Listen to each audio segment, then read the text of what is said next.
Hi y'all, I'm back with another book review. So I just finished the Wastelands, the Dark Tower book 3. I actually thoroughly enjoyed this one.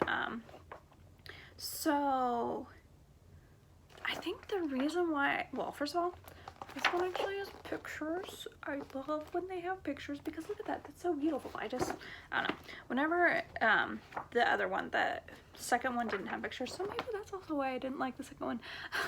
But I love when they have pictures because it makes me feel like I'm reading a child's book, but I'm not. I'm reading like this really gory book. Anyway, but it was so good.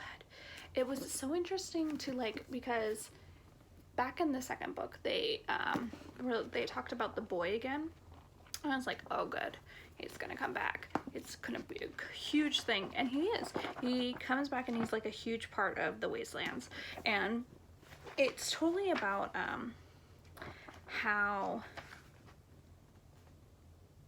he has the gunslinger Roland has two personalities, or is starting to have two, not personalities, but two things that he knows happened.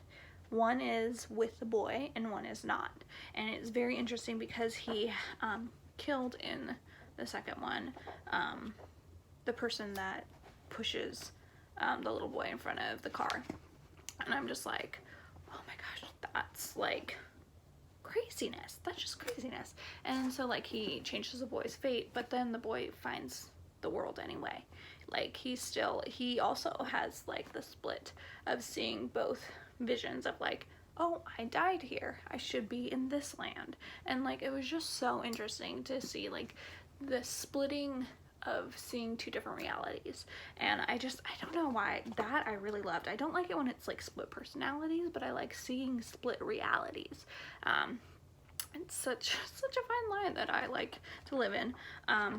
One of my like favorite things about this is like they talk about a children's book that I have read. It's been a very long time, about how the train becomes alive, and I loved how it became like an integral part of this book, and the fact that a children's book became a part of it, and wasn't like the way that they thought about it. Like, as I was like, oh yeah, a train could totally talk. That seems like reality because you live in a child's world. But I found it interesting that all the characters,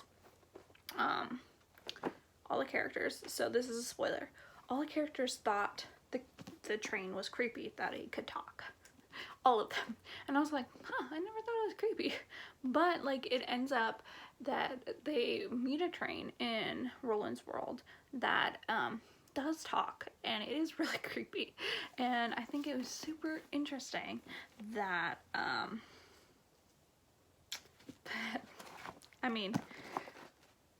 that they all found it creepy that a train could talk, and I found it normal, but that was just me.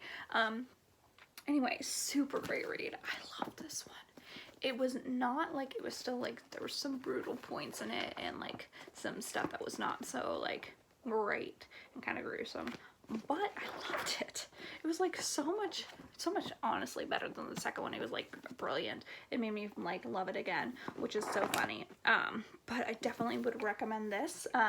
Obviously you have to read the bridge books, but definitely a good read. Definitely made me like, I'm already on the fourth one because I'm like, oh my gosh, I have to start the fourth one. Like, I have to know what happens. And I just, it was so good. Like, definitely recommend this, and definitely recommend the like whole series so far. Anyway, I hope you all enjoyed this review, and you'll all have a great day.